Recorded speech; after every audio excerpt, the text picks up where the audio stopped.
tiedättekö, mua vituttaa, kun ihmiset sanoo, että niitä vituttaa. Tai oikeasti tuossa sanassa vituttaa mua häiritsee, ei niinkään se sana, vaan se, että se ei oikeasti kerro yhtään mitään. Että jos sä vaan sanot, että hei, mua vituttaa. Tässä näette nyt kuvan musta, kun mä olin pieni, ja tässä kuvassa mua vituttaa.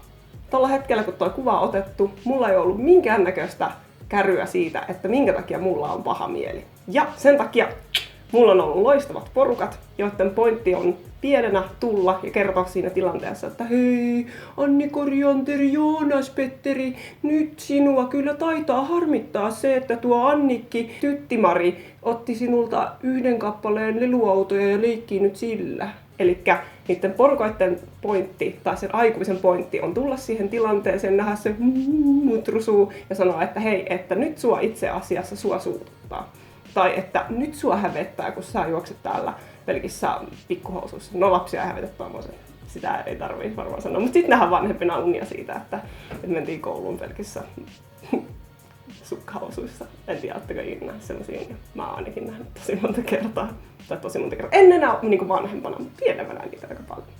Eli silloin, kun on lapsi, niin tunteiden säätelyä auttaa vanhemmat. Ja se pointti on se, että sä opit niissä tilanteissa, kun on se paha olo siellä sisällä, tajuamaan tavallaan, että tämä paha olo on nyt tämän merkkistä pahaa oloa ja tämä paha olo on tämän merkkistä pahaa oloa. Ja erilaisilla pahoilla oloilla voi tehdä erilaisia juttuja, että ne helpottaa. Mä oon huomannut, että mua helpottaa ihan älyttömästi, että mä osaan tunnistaa mun omia pahoja oloja. Ja mitä nopeammin, sen parempi, koska mitä nopeammin se semmoinen mytty tunteita muuttuu tunteeksi X, Y ja Z, niin sitä nopeammin pystyy sitten nimeämään, että mistä syystä tuntuu miltäkin ja sitten reagoimaan niihin asioihin.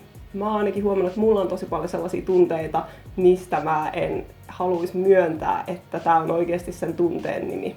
Esimerkiksi sellaiset tunteet kuin häpeä tai viha tai kateus on itsessään niin negatiivisia jo valmiiksi, että mun on vaikea siinä tilanteessa, kun mulla on joku noista tunteista, niin olla itselleni armollinen ja sanoa, että hei, että nyt se on susta oikeasti, nyt sua niin kuin vaan hävettää ihan hirveästi. Ja mulla häpeä tuntuu semmosena ihan tosi kuumina hiilloksena mahanpohjassa. Ja itse asiassa mä kerron teille yhden tarinan, mikä hävettää mua ihan hirveästi tällä hetkellä, mikä ei ole ihan niin kuin mun eiliseltä, vaan aika pitkän ajan takaa. Ala-asteella mun yksi kaveri myi mulle housut. Ne oli ihan tosi hienot, ne oli violetit. Ja sit mä en tiedä, tiedättekö semmoiset stretch-housut, kun ne ikääntyy, niin niistä alkaa sieltä lankojen välistä tulee sellaisia vähän tai semmoisia joustavia tavallaan niin kuin karvoja esiin siinä niin kuin sauman kohdalla. Eli mun niin kuin takamukseen rupesi kasvamaan sieltä housuista sellaisia pieniä valkoisia niin kuin karvoja. En mä tiedä, onko niille parempaa sanaa, mutta pointti on se, että sitä ei välttämättä kukaan huomannut, kun mä olin pieni, tai ehkä huomasikin, en mä tiedä kuinka paljon ihmiset kiinnitti mun takamukseen huomiota just siihen aikaan. Mutta sillä ei mitään merkitystä mun elämän kannalta nyt. Mutta kun mä mietin niitä housuja, niitä karvoja, niin se on ihan hirveä se häpeän tunne. Nyt mä oon niinku jakanut sen teidän kanssa. Ja ehkä mä pystyn nyt elämään jatkossa tämän tunteen kanssa. Näin aikuisena lähinnä tällaiset jutut oikeasti vaan naurattaa, onneksi.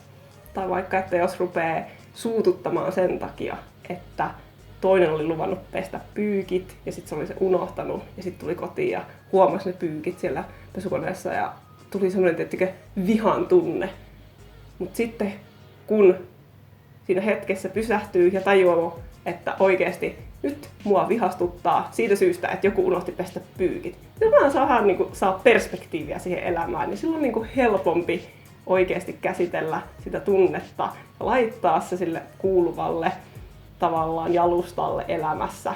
Ja sitten jos se vielä kertoo sille toiselle ihmiselle, että hei, mua oikeasti vihastuttaa nyt, kun sä unohit noi pyykit. En ehkä sanoisi ihan noilla sanoilla, mutta kuitenkin kertoo sen oman tunteensa rehellisesti ja sanoo vaikka, että tämä nyt ei ehkä ole ihan sillä realistinen juttu, että sori, että nyt musta tuntuu vähän ehkä ylireagoin tässä, koska tosta ei todellakaan tarvitse tasapainoisen ihmisen tasapainoisena päivinä vihastua.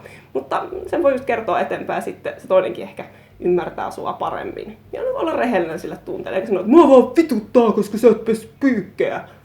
Eli mä tykkään siitä, kun ihmisiä ei vituta, vaan niillä on negatiivisia tunteita, joista ne pystyy kertomaan niillä oikeilla tunteiden termeillä. Koska silloin niihin on paljon helpompi reagoida itsekin.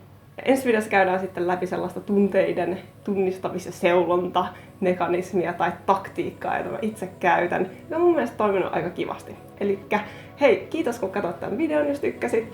Paina tilausnappulaa ja me nähdään ensi videolla. Pitäkää kiva päivä. Moikka!